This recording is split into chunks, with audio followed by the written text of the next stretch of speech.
자, 오늘 하나님 말씀 보겠습니다. 마태복음 25장 34절에서 36절, 40절, 45절 교도가도록 하겠습니다.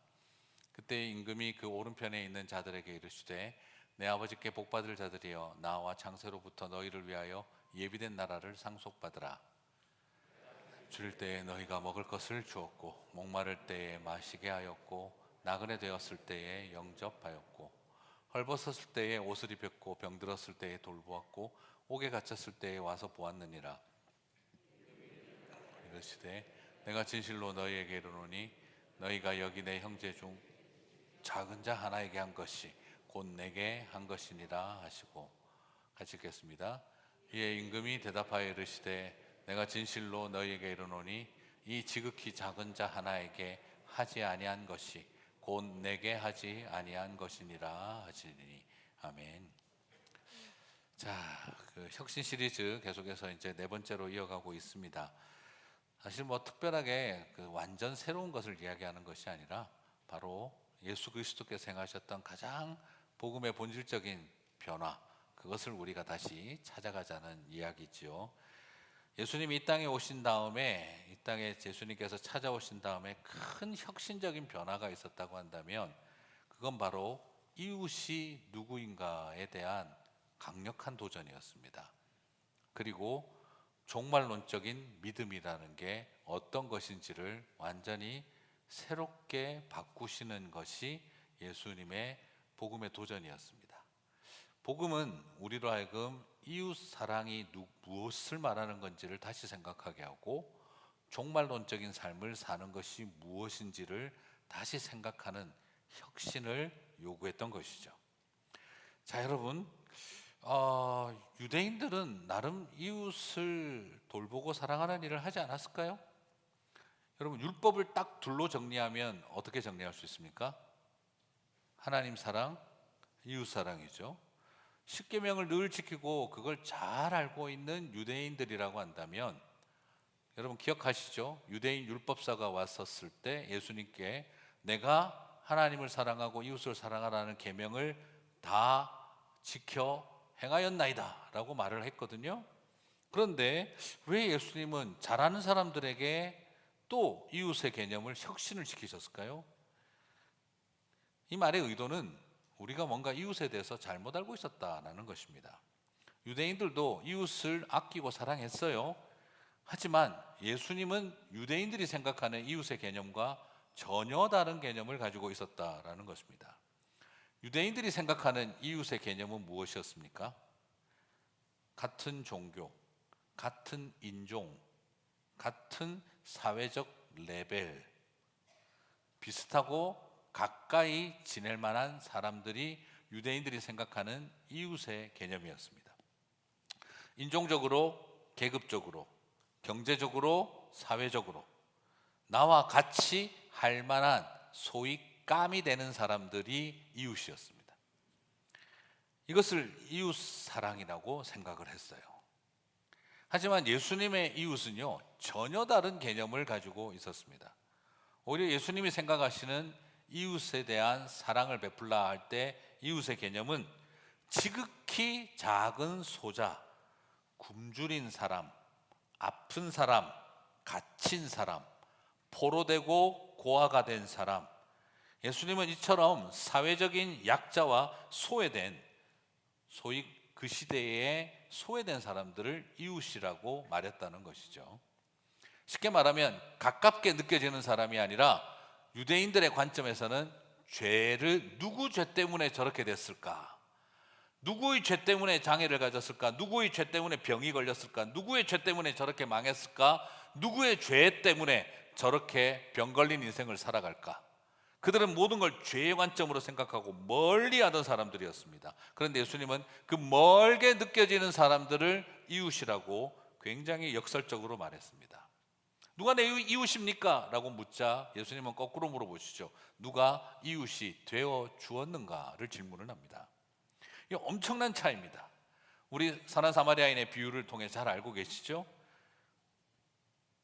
지나가던 제사장과 율법사, 그 서기관의 눈에는요, 그 눈에는 그냥 강도 만나서 죽은 사람이 있었다고 생각했어요. 그러나 사마리아인 눈에는요, 돌봐야 할 이웃이 쓰러져 있다라고 보였습니다. 굉장한 차이입니다. 아직 죽었는지 살았는지 확인도 안 했어요. 그런데 유대인 율법사의 눈에는 지금 강도 만나 죽은 사람이 있다라고 봤을 뿐이에요. 지나가 버렸습니다. 그러나 사마리아인 눈에는 강도 만나 도움이 필요한 이웃이 있다라고 생각했던 거죠. 그렇게 보면, 거꾸로 보면 이제 강도 만난 사람에게는 율법사와 제사장은 지나갔지만 지나가는 행인 1, 지나가는 행인 2 불과했어요. 하지만 이 강도 만난 사람에게 사마리아인은 이웃이 되었다라는 겁니다. 똑같은 현장에 똑같은 사람들이 있지만 누군가에게는 지나가는 행인이고 어떤 사람에게는 이웃이 되어줬습니다. 누군가에게는 똑같이 쓰러져 있는 사람이 있지만 누군가에게는 지금 죽은 사람이고 누군가에게는 도움이 필요한 이웃으로 보였다라는 것입니다. 이것은 결국 뭐냐? 현장이 달라졌기 때문에 관점이 바뀌는 게 아니라 똑같은 현장에 있어도 우리가 이웃에 대한 개념이 어떠냐에 따라서 완전히 생각이 전혀 다른 행동을 하게 된다는 것이죠. 우리는 자신에게 진지하게 질문을 해야 됩니다. 나는 바리새인 같은 이웃 사랑을 하고 있는가? 아니면 사마리아인 같은 이웃 사랑을 하고 있는가? 나는 유대인들이 가진 이웃 개념을 가지고 있는가? 아니면 나는 예수님이 가지신 이웃의 개념을 갖고 있는가? 사랑하는 성도 여러분, 예수님은 복음을 통해 유대 종교가 가지고 있던 이웃에 대한 편향된 생각을 혁신시키려고 하셨습니다. 우리는 같은 종교와 같은 인종과 같은 사회적인 수준을 가진 사람들만 이웃이라고 생각하고 잘 지내고 사랑했습니다. 그러나 예수님은 오셔서 무슨 말씀이냐? 너희들이 죄인으로 취급하고 멀리 있다고 느끼는 그 사람들이 바로 여러분이 가장 가까이 해야 할 이웃이다라는 새로운 혁신을 던지셨습니다. 사랑하는 성도 여러분, 오늘 저와 여러분 안에 우리도 어느 틈에 신앙생활을 하다 보면 유대 종교화 되어져 버린 이웃의 개념을 가지고 이웃사랑 잘하고 있다고 생각을 하고 있을 수 있습니다.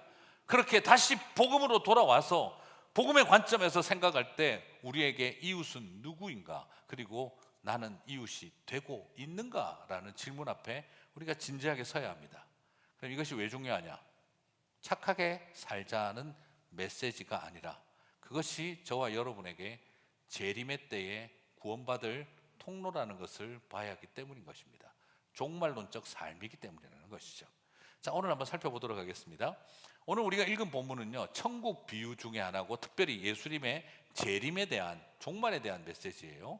이 하나님 나라에 대해서, 특별히 종말론에 대해서, 재림에 대해서 설명하는 비유인데, 오늘 최후의 심판과 관련되어진 재림 이야기인데 오늘 이 이야기를 다르게 접근하고 있습니다.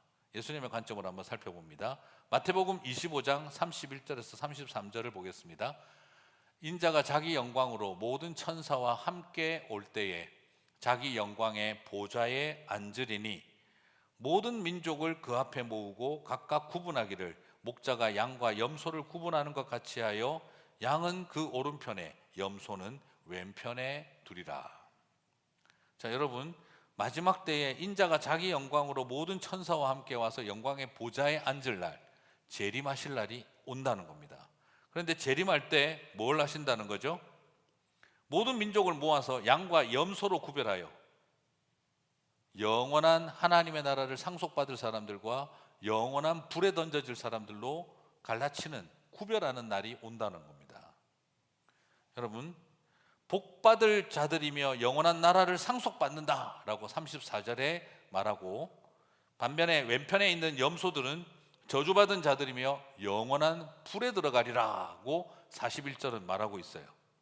그러면 여러분, 지금 영원한 나라를 상속받고 영원한 불구덩이로 들어가는 이 갈라짐의 자리에 기준점은 뭘까요?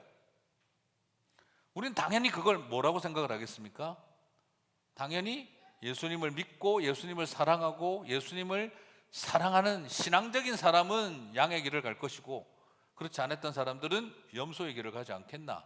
우리는 신앙을 떠올릴 거고 믿음을 떠올릴 거고 그리고 우리의 마음속에 오히려 끊임없이 우리는 뭔가 믿음의 이야기를 떠올릴 거예요. 그런데 오늘 이야기는 그 믿음의 이야기를 다르게 설명합니다. 그래서 우리는 생각할 때 좀 잘하자, 예수님에게 잘하자, 신앙생활 잘하자, 뭐 이런 이야기를 강조할 것 같았는데 오늘 풀어가는 방법은 달라요. 35절과 36절입니다.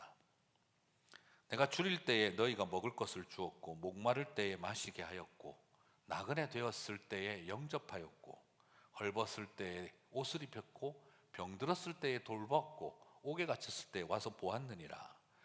맞네요, 목사님. 결국 예수님한테 잘하자는 이야기네요. 근데 지금 이야기가 예수님한테 잘하자는 이야기가 맞는데, 그런데 지금 제자들은 놀라고 있습니다. 오늘 이 비유에 임금이 감옥 갇힌 적이 있나요? 임금이 헐벗은 적이 있나요? 못 먹고 못 마신 적이 있나요? 아닙니다. 그러니까 묻습니다. 아니 언제 우리가 25장 40절에서 임금이 대답합니다. 같이 읽겠습니다. 임금이 대답하여 이르시되 내가 진실로 너희에게 이르노니 너희가 여기 형제 중에 지극히 작은 자 하나에게 한 것이 곧 내게 한 것이니라 하시고, 예수님은 지금 다시 한번 보고 있습니다. 나한테 잘해라고 말하고 계신 게 아니라 이 지극히 작은 자에게 하는 우리의 태도가 바로 예수님에게 하는 태도와 같다라는 것입니다. 사회적인 약자와 소외된 자, 줄이고 목마르고 헐벗고 병들고 갇힌 사람들에게 하는 우리들의 삶이, 그것이 바로 주님을 예배하는 삶과 믿음을 갖는 것과 차이가 없다라는 것을 예수님이 강조하고 계신다는 것이죠. 사랑하는 성도 여러분, 이것이 예수님의 교훈이고 가르침입니다. 율법주의 아닙니다. 유대인들은 이런 율법주의 한 적이 없습니다. 유대인들은 못 먹고 굶고 목마르고 헐벗고 갇힌 자들을 율법의 죄인이라고 정죄해서 멀리하는 게 율법주의입니다. 복음은 그들을 끌어안는 것이 복음입니다. 오해하지 마세요. 자꾸 무슨 행위 말만 나오면 전부 다 율법주의인 줄 알고 계시는데 그건 성경을 전혀 잘못 이해하고 있는 것입니다. 율법주의자 유대인들은 먹이는 일 없었고 마시게 하는 일 없고 하나 예수님 대하듯이 하지 않습니다. 그들은 더러운 죄인으로 취급했습니다. 그러나 복음은 그들을 예수님 보듯이 하는 것이었습니다. 율법의 삶은 저 더러운 것들에게, 더 죄인들에게, 저 가치 없는 것들에게 적선하는 일이었고, 복음은 그들을 예수님 보듯이 하는 것입니다. 엄청난 차이가 있습니다. 사람을 어떻게 보느냐의 문제가 율법주의냐 복음주의자냐를, 개혁주의자냐를 결정하는 것입니다. 행동을 했냐 안 했냐가 율법주의냐 아니냐를 결정하는 게 아닙니다. 우리는 예수님을 믿지 사람 돕는 일은 율법주의적이다, 그건 복음을 잘못 알고 있는 겁니다. 그들을 볼 때 저 더럽고 죄인들을 위해서 뭐라도 해줘야지, 유대주의입니다. 율법주의입니다. 그들을 바라볼 때 예수님처럼 여기는 것, 그게 복음의 길입니다. 작은 자 하나, 이것이 중요합니다. 근데 여러분, 이게 너무나 좀 충격적이지 않습니까? 우리는 자꾸 마지막 재림 때에 뭔가 예수님에게 인정받는 삶이라고 하면 굉장히 종교적인 삶을 사는 것이라고 생각하거든요. 종말론에 구원받으려면 어떻게 되나? 요즘 얼마나 많은 이단들이 넘칩니까? 계시록을 잘 풀었느냐 아니냐, 종말의 비유를 잘 푸느냐 안 푸느냐, 비유풀이를 잘했느냐 못했느냐. 그래서 백마 탄 이긴 자에게 공부를 하고 백마를 탄 이긴 자를 만나야 마지막 때에 구원받는다라고 생각하죠. 근데 여러분, 오늘 보시면 다시 정리하실 것입니다. 백마 탄 이긴 자 찾지 마시고 지극히 작은 자를 찾으십시오. 거짓된 이단들에게 그렇게 속지 마십시오. 이 지극히 작은 자 하나, 그 시대의 위대한 종을 만나라고 말하지 않습니다. 예수님은 어디에 계시느냐? 비유를 잘 풀고 계시록을 잘 풀고 성경을 잘 푼 백마 탄 이긴 자를 만나야 종말에 구원 얻는 게 아니라, 백마 근처에는 가본 적도 없고 백마 타다 떨어진 작은 자들을 찾아가서 그 속에 계신 예수님을 만나는 것이, 그것이 바로 저와 여러분이 양의 자리에 있는 길이라는 것을 말하고 있다는 것입니다. 작은 자, 뭘 말하는 걸까요? 나랑 동등한 사람, 나보다 우등한 사람, 그걸 말하는 게 아니라 나보다 어쩌면 열등해 보이는 사람, 이 세상에서 뉴스거리도 되지 않을 것 같은 사람들. 예수님은 저와 여러분이 얼마나 위대한 일을 했느냐를 바라보고 계신 것이 아니라 얼마나 소박한 삶을, 작은 자들을 돌보는 삶을 살았느냐를 보신다라는 것입니다. 사랑하는 성도 여러분, 한 생명이 천하보다 귀하다는 말을 합니다. 예수님의 말씀입니다. 한 생명이 천하보다 귀하다. 그런데 온 세상을 바꾸는 일에 관심을 갖고 살다 보면 한 사람을 돌보는 일은 시간 낭비처럼 여겨지는지 모르겠습니다. 하지만 한 생명이 천하보다 귀하다는 것을 안다면 한 생명을 위해 살아가는 것이 온 세상을 살리는 일이라는 걸 누구보다 분명히 알게 되리라 믿습니다. 세계를 품은 그리스도인은요, 한 영혼을 가슴에 품은 사람들입니다. 너무 세계를 품으려고 하지 마시고 바랍니다. 한 영혼을 품어내시게 되기를 바랍니다. 그럴 때 우리는 온 세상을 품은 것입니다. 마지막 때에 양과 염소를 가르는 일은 세상을 놀라게 할 뉴스거리를 일으키는 사람들이 아니라 뉴스거리도 되지 않을 것 같은 이 세상의 지극히 작은 사람들을 예수님처럼 여기고 사랑한 삶의 자리에 천국 그 마지막 재림 때에 갈라섬의 자리가 열릴 것이라는 겁니다. 그렇습니다. 예수님은 작은 자를 통해 재림을 준비하는 것을 말씀하셨습니다. 예수님은 위대한 백마탄 이긴 자가 아니라 예수님은 백마 근처도 가보지 못하고 백마에서 떨어진 사람들을 어떤 태도로 취하고 있느냐를 보시면서 우리가 주님을 어떻게 대하고 있는지를 보고 계신다는 것이지요. 사랑하는 성도 여러분, 이웃을 바로 보면 종말이 보입니다.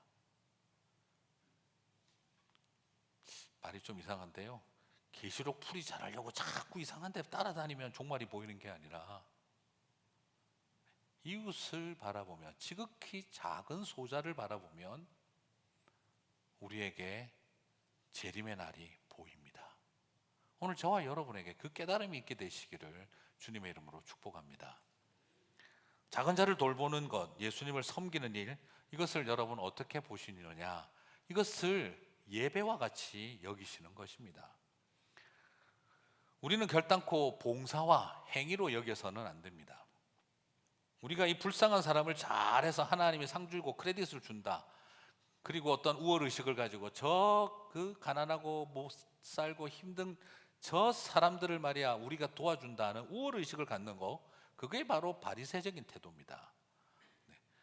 오히려 우리는 그 모든 것을 바라보는 시각이 예수님 만난다는 예배자의 마음이 있어야 합니다. 그래서 여러분, 우리말은 일한다와 예배한다가 다르죠. 동사가 영어도 work, worship 다르죠.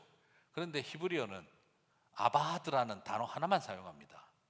밭에 나가서, 내가 밭에 가서 아바드 했다, 내가 직장에 가서 아바드 했다, work죠. 내가 오늘 교회에 가서 아바드 했다, worship입니다. 똑같은 단어가 일터에서 쓰이고 예배터에서 쓰입니다. 내가 교회에 가서 아바드 했다, worship입니다. 내가 가난하고 힘든 사람들한테 가서 아바드 했다, serve도 되고 worship도 되는 것입니다. 오늘 우리에게 중요한 것은 바로 그 개념입니다. 테레사 수녀님이 사역하시던 곳에는 죽어가는 자를 위한 집이라는 게 있었습니다. Home for the dying. 이곳이 어떤 곳이냐 그러면 그냥 죽는 곳이에요. 치료하는 방이 아닙니다. 살리는 방이 아닙니다. 그냥 길거리에서 1시간 뒤에 죽을지 일주일 안에 죽을지 더 이상 의학적으로 아무런 손을 써줄 수 없는 사람들을 내버려두면 정부와 시에서 알아서 처리할 것이고, 무연고 시체로 데리고 오면 우리가 처리해드려야 되는 그런 분들, 고칠 수도 없고 의학적인 사망 상태에 있는 사람들만 거리에서 데리고 와서 모셔두는 방이 있는데 그게 Home for the Dying입니다. 그러면 그곳에 있는 사람들은 그냥 말 그대로 죽음을 대기하고 있는 곳입니다. 살리는 곳이 아닙니다. 그런데 그 방에 꼭 그 테레사 수녀는 사람들을 모시고 닦아주고 씻어주고 마지막을 준비시켜 주었다고 해요. 길거리에서 죽지 말고 사람답게 죽으실 수 있게 누군가는 그 옆자리에 그 마지막을 지켜주게 해주고 싶어서 그냥 모시고 온 겁니다. 그런데 그곳에 봉사자들이 들어갈 때마다 테레사 수녀가 했던 말이 있습니다. 여러분은 이제 주님의 몸을 만지러 갑니다. 예배를 드리듯 성체를 만지듯 정성으로 만지십시오. 거기에 예수님이 애처롭게 변장하고 계십니다. 이 모습 속에 가슴을 먹먹하게 하는 건 지금 이 죽어가는 사람들 속에 애처롭게 변장하고 계시는 예수님이 있다고 생각하십시오 라고 말하고 있다는 거죠. 가슴이 뭉클하고 먹먹해 옵니다. 우리는 어떤 시각이 필요하다는 거죠? 저 가난하고 돈 없고 힘없는 사람들 돈 좀 주자, 바리새인의 율법주의입니다. 그러나 그곳에 애처롭게 변장하고 계시는 예수님이 있다 생각을 한다면 그것은 바로 복음의 제자의 길이라는 것이죠. 살이 썩어 지독한 냄새를 풍기는 사람들, 길거리에서 죽어가다 데려온 사람들, 학대받고 버림받고 절대 가난에 아무런 약도 쓰지 못한 채 버림받은 가슴으로 죽어가는 사람들, 아무도 신경 써서 봐주지 않았던 사람들, 죽었다고 누구 하나 슬퍼해 줄 사람도 없고 무연고 시신으로 처리당할 사람들, 치료받는 것도 아니라 죽어가고 있고 당연히 죽을 걸 알지만 잠시 머물러 두는 공간을 마련하고 싶었던 그 자매님은 바로 다름이 아니라 아무런 희망 없는 그 사람들의 몸을 닦아주고 씻어주면서 애처롭게 변장하고 계시는 주님을 섬기는 일이다라고 말했다는 것이죠. 그때 제가 이렇게 정리를 해봤습니다. 이분은 평생 봉사를 많이 하신 분이 아니라 이분은 평생 참된 예배를 드린 분이었구나라는 것입니다. 사랑하는 성도 여러분, 우리의 선교적 삶, 미셔널 처치로서 미셔널 커뮤니티를 만들고 선교적 삶을 살아가는 것은요, 이것은 봉사활동의 확대가 아니라 예배의 확장입니다. 우리는 곳곳에서 가난한 사람들을 만나러 가는 것이 아니라 그곳에 계시는 주님을 만나러 가는 길이다라는 것입니다. 주님을 만나러 가는 길 없이 저 힘들고 어렵고 가난한 사람들 우리가 좀 도와주러 가지 하고 간다면 그것은 재정 자랑, 그것은 능력 자랑, 열정 자랑, 나의 선함을 자랑하는 율법주의적 태도가 될 것입니다. 하지만 그곳에 주님이 계신다는 마음을 가지고 주님을 만나러 가는 시간이라고 한다면 선교는 예배가 되는 것입니다. 그리고 봉사는 예배가 되는 것입니다. 사랑하는 성도 여러분, 이것이 바로 오늘 마태복음 25장 40절에서 주님이 말씀하신 것입니다. 같이 읽겠습니다. 너희가 여기 내 형제 중에 지극히 작은 자 하나에게 한 것이 곧 내게 한 것이니라. 아멘이십니까? 그렇습니다. 우리는 얼마나 주일이라고 하는 구별된 시간에, 교회라고 하는 구별된 공간에 와서 내가 주님에게 아름답게 주님을 예배하고 있는가 또 중요하게 생각해야 되지만, 그러나 그것만이 아니라 주님은 이 땅 가운데 그 지극히 작은 소자에게 가서 우리가 베풀었던 일들을 주님을 향한 예배로 받으신다고 말씀하고 있는 것입니다. 사랑하는 성도 여러분,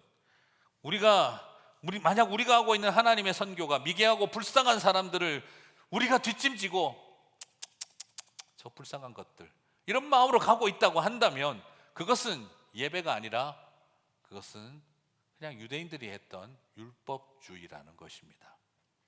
그러나 고통의 현장에서 눈물을 흘리시는 주님을 만나 같이 주님과 함께 우는 시간이라고 한다면 그것은 행위로 말하는 것이 아니라 복음의 길이고 믿음의 여정이라는 것입니다. 우리가 나아가는 것은 일하러 가는 것만이 아니라 그들 속에 계시는 주님을 만나러 가는 것입니다. 나는 가서 한 어린아이를 안아줬다고 생각했는데 그게 바로 말구유에 계셨던 예수님을 안는 것과 같은 것이고, 그리고 나는 아우리치 가서 밥이나 하다 왔다 생각했는데 예수님을 대접하고 주님에게 식탁을 드렸던 시간이었구나라는 것입니다. 멕시코 유카탄에 갔었을 때 그 인디오 그 부족들 사는 데 들어갔었을 때 저는 온도계가 고장난 줄 알았어요. 138도가 나오더라고요. 138도 상상이 되십니까? 찜질방을 가고 싶으신 분은 선교를 가보시면 압니다. 138도, 습도, 거기에 그 지역의 꼬마 아이들이 지나가는 저희들에게 와서 아구아 물을 달라고 하는데 나도 힘들어 죽겠는데 지금 그 물통 들고 와서 얘들 어떻게 하나 싶었는데 그때 그 순간 딱 떠오르더라고요. 지극히 작은 소자에게 물 한 그릇 떠준 것이 나에게 한 것이요. 그곳에서 애들이 아구아 하고 있는 곳이 아니라 예수님께서 내가 목마르다 하고 계시는 곳이구나 하는 걸 느낄 수가 있었다는 것이죠. 사랑하는 성도 여러분, 그들을 돌보고 섬기는 일, 이 일에 자발적인 스몰그룹 운동이 일어났으면 좋겠습니다. 교회가 몇백 명이 어디 움직여서 하는 일은 이벤트밖에 안 됩니다. 그러나 여러분 목장과 소그룹에서 그 일들을 미셔널 커뮤니티를 만들어가고 섬기러 간다면 그건 이벤트가 아니라 그것은 아름다운 하나님이 우리에게 보내주신 사명을 다하는 일일 것입니다. 저는 그 일을 하셨으면 좋겠습니다. 자발적으로 하셨으면 좋겠습니다. 그 말 들으니까 자발적으로 빠지면 되겠다 하는 놀라운 확신을 가지시고 기쁨을 누리시는 분들도 있으시겠습니다만 저는 부탁드리고 싶어요. 그 자발성은 기분 좋게 안 해도 되게 만들어주는 자발성이 아니라 정말 내 마음에 만들어 놓은 틀 속에 존재하는 신앙생활이 아니라 내가 주님과의 관계 속에서 하나님의 마음을 품고 일어나는 신앙의 여정이 되었으면 좋겠습니다. 지금도 여전히 우리의 주변은 Home for the Dying, 애처롭게 변장하고 계신 주님이 곳곳에 그들 사이에 계신다고 생각합니다. 그 일을 위해 하나님은 저와 여러분을 다시 복음의 자리로 부르고 계신 줄 믿습니다. 우리는 늘 복음으로 인해 복음자리가 있었으면 좋겠다 싶지만 복음의 자리로 가는 복음자리가 진짜 복음자리 아니겠습니까? 우리에게 그런 마음이 필요합니다. 인생을 살아가면서 가장 고통스러운 일, 사랑하는 사람과의 이별입니다. 그 중에서 제일 고통스러운 건 어린 자녀를 떠나보내는 부모의 마음일 것입니다. 참 힘든 일 많습니다. 아무리 말 안 듣고 힘들게 하는 자식이라도 만약 그 아이를 잃어버리면 알터니가 빠졌다고 생각할 부모가 누가 있겠습니까? 저는 자녀들을 위해서 참 지금도 늘 마음이 아픈 것 중에 한 가지는 자녀들을 위한 특별 새벽기도에 3주간 하고 나서 새벽기도 개근했다고 엄청 좋아하던 예전교회 어떤 자매님이 형제님이 계셨습니다. 오더니 그 이야기를 하더라고요. 내 평생에 별일이 다 있죠 목사님. 애들을 위해서 새벽기도 개근을 다 했어요. 토요일 아침 저한테 와서 너무 좋아하고 자랑하고 우리 아이들을 위해서 기도하는데 제가 개근을 다 했어요. 그렇게 웃고 가던 모습이 분명히 내 눈에 선한데 오후에 연락이 온 거예요. 사고로 아이가 세상을 떠났다는 거죠. 운전하고 가면서 제가 지금도 정신이 하나도 없었어요. 생각하면 아직도 마음이 그렇습니다. 제가 하나님한테 원망이 나오더라고요. 이게 무슨 타이밍입니까 이게. 하나님 죄송한데 이거 지금 장난치십니까? 평생 처음으로 자녀를 위해서 하루도 안 빠지고 기도가 끝난 날 애를 데려가시면 어떡하시자는 겁니까? 뭐라 설명할 수가 없는, 무슨 말로 위로를 해야 될지도 알 수 없는 그런 자리에 제가 서고 나서 그 장례를 다 마치고 돌아올 때 그 형제가 저한테 하던 말이 있습니다. 목사님, 예수님이 십자가에서 죽으실 때 성전 휘장이 위에서부터 아래로까지 찢어지며 하늘이 빛을 잃었다고 했지요. 무슨 말인지 알 것 같습니다.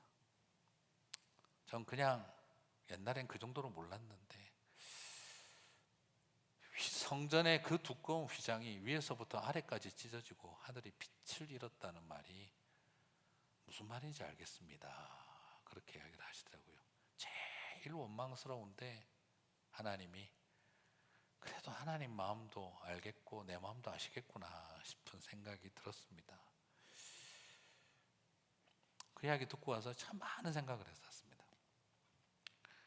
그때 하나님 앞에 제가 엎드려서 저도 내 평생에 알고 싶지 않은 게 하나 있다면 당신의 아들을 내어준 아버지 마음, 독생자를 내어준 아버지의 마음, 내가 하나님 아버지의 마음을 다 알고 싶지 않습니다. 제가 처음으로 그런 기도가 나오더라고요. 여러분, 하나님 아버지의 마음 다 알고 싶으세요? 진짜요? 진짜 다 알고 싶으세요? 하나님 아버지의 생각 좀 알았으면 좋겠다, 하나님 머릿속에 들어갔다 나오고 싶으신 분 계세요? 진짜 아시고 싶으세요? 우린 모릅니다. 모르는 게 위대한 거고요, 모르는 게 능력입니다. 저 알고 싶지 않아요, 솔직히.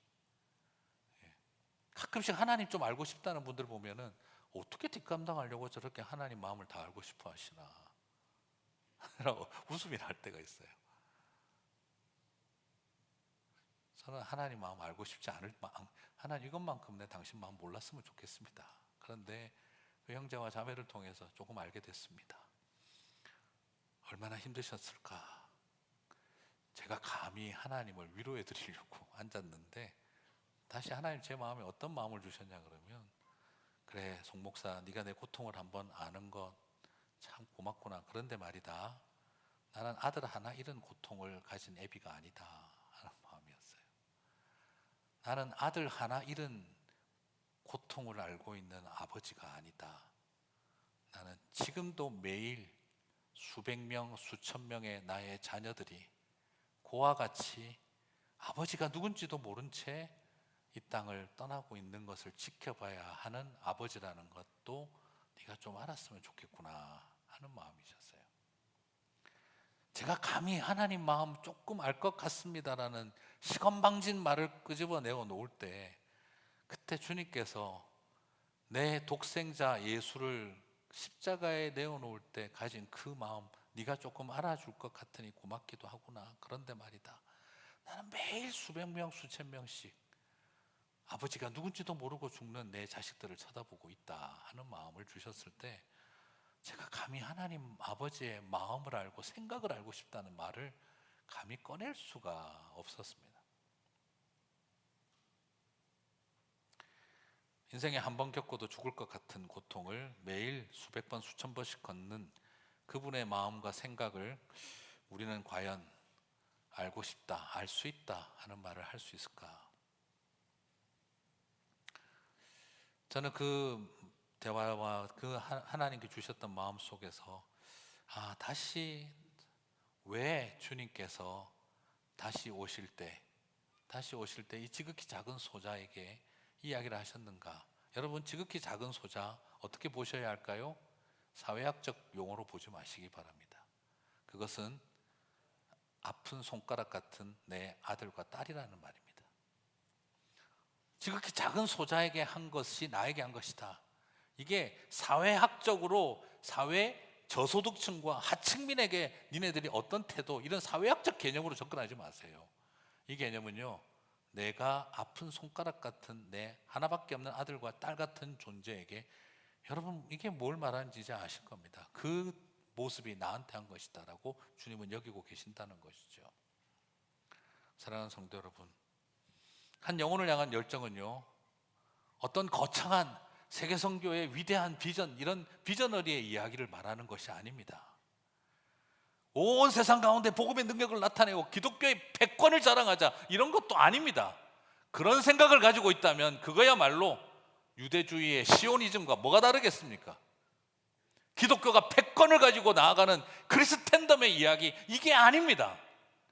오히려 한 영혼에 대한 열정을 갖는 것은 하나님 아버지의 마음을 손톱만큼이라도 이해하는 사람들의 심정이라는 것이죠.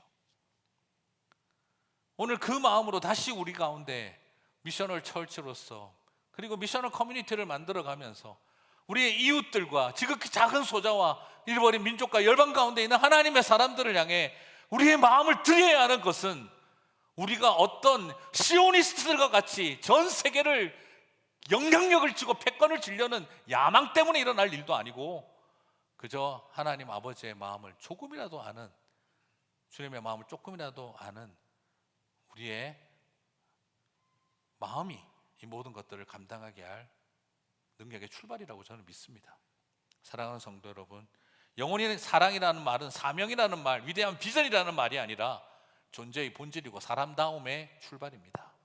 사랑받은 사람들이 그것을 깨닫는 것입니다. 저는 우리 교회가 비전을 갖자 이런 이야기 하고 싶지도 않습니다. 우리가 위대한 꿈을 꾸자 이런 이야기도 하고 싶지 않습니다.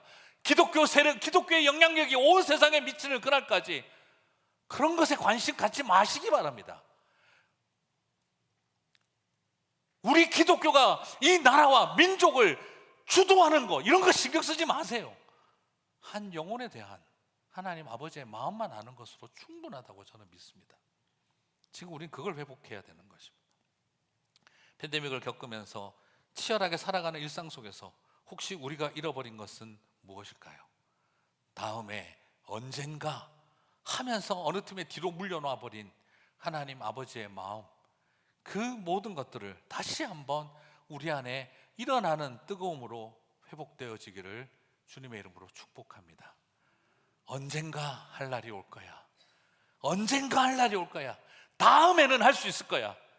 끊임없이 밀어놓고 있었던 영혼에 대한 마음, 내가 지금 힘든데, 내가 지금 더 중요한데, 우리 안에 지금 있었던 그 수없었던 마음들 잠깐 내려놓고 언젠가 다시를 지금보다 더 절실한 나중은 없다라는 분명한 고백과 함께 시작되어지게 되기를 소망합니다. 저도 청년부 사역자로 오랫동안 섬겼습니다. 가슴속에 그 열정 참 뜨거웠었습니다. 제가 울산교회, 한국에 있을 때 울산교회 갔었을 때 청년부 섬기면서 막 여러 감동들이 있었습니다. 3,000명이나 되는 교회인데 청년부 가니까 36명 있더라고요. 감동스럽지 않습니까? 3,000명이 넘는 교회에 청년부가 36명 있더라고요. 저는 임원단 모였는 줄 알았어요. 근데 전부 다 모였는데 36명이었어요. 그 중에서 6명이 정신과 진료를 받고 있었고, 그리고 교회에서는 재정도 편성해주지 않았고 공간도 하나도 마련해주지 않은 완전히 내놓은 자식 같은 관심밖의 청년부였습니다. 제가 처음 했던 사역이 알코올 중독증 환자 술값 대신 갚아주러 다니는 일이었습니다. 처음 울산 가서 제일 많이 했던 일이 그 친구 공장 찾아가서 월급 봉투 받아가지고 술집마다 다니면서 술값 해결해 주는 일이었어요. 다 가봤어요. 그 덕택에 울산 노타리 근처 주변에 있는 백악관, 미시촌, 벌떼들 다 가봤어요. 가서 거기 가서 얼마나 먹었느냐, 30만 원, 단란주점 다 가봤어요.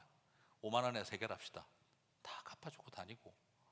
그러니까 뭐 하는 사람이냐 이러길래 강도사입니다. 이런 뉘앙스가 좀 이상해서 목사 될 사람인데 이 친구가 알코올 중독증이고 지금 술값 5집을 해결해야 된다. 이게 월급 봉투다. 그래서 제가 해결하고 다니니까 좋은 일 하신다. 나중에 개인적으로 오시면 화끈하게 대접하겠다. 초대도 받으면서 제가 열심히 그러고 다녔어요.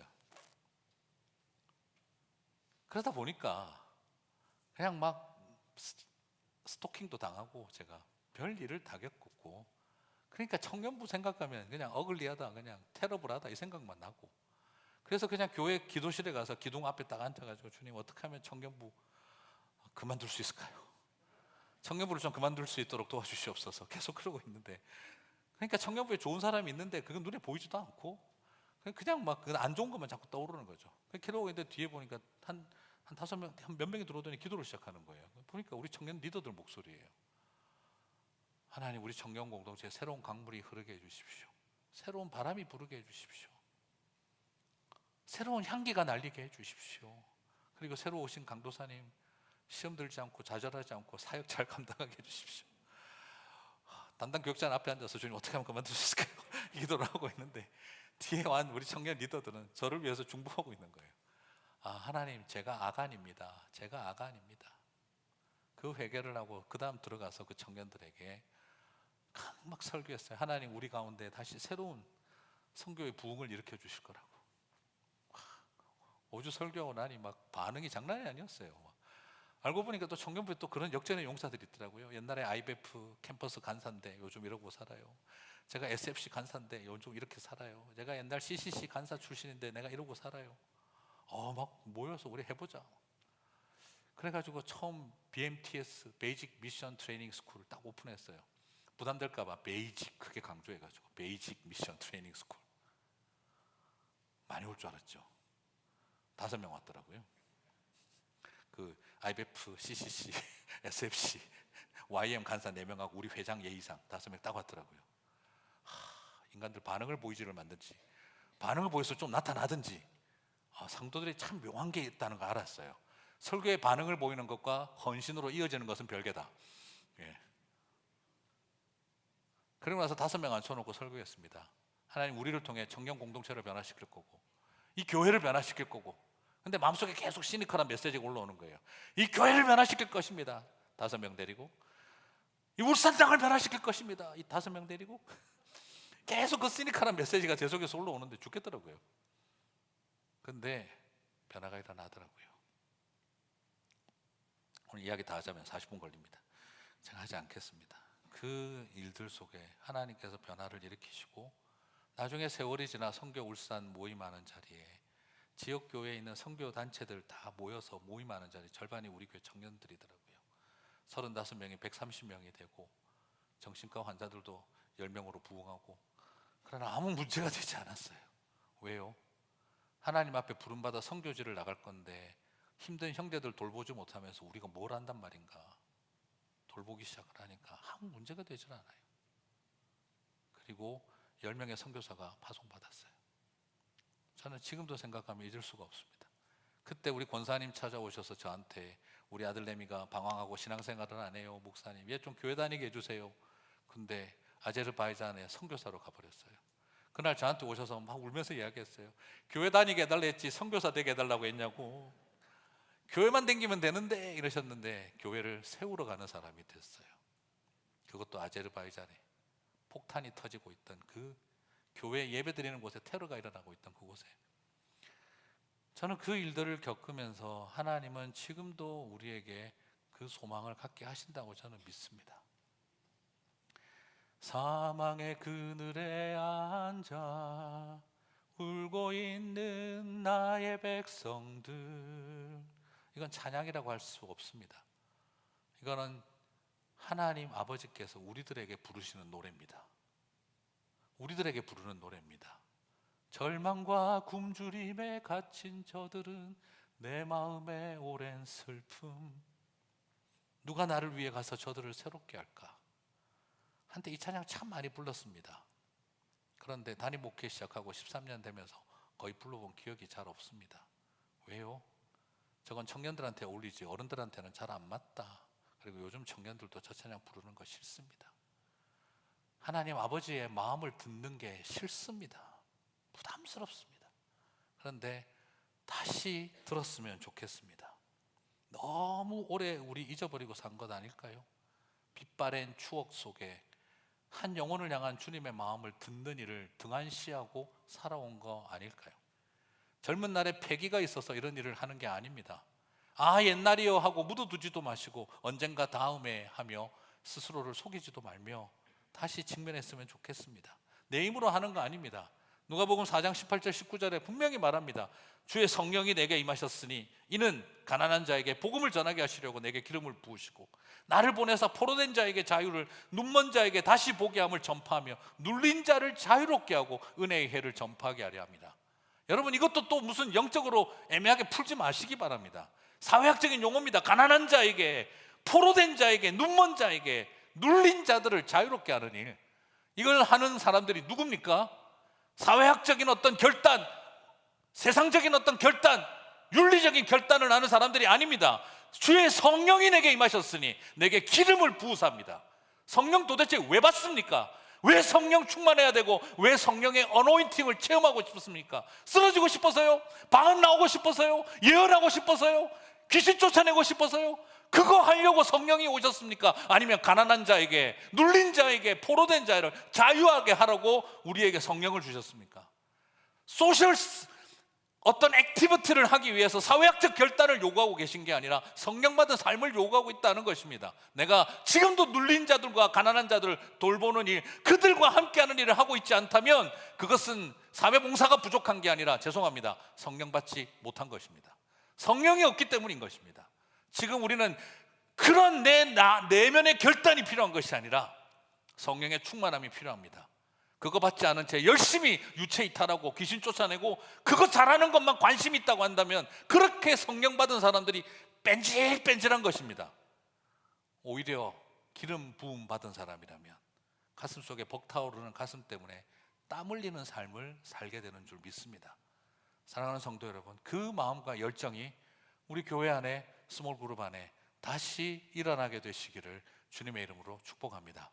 그 열정 회복하는 저와 여러분 되시기를 주님의 이름으로 축복합니다.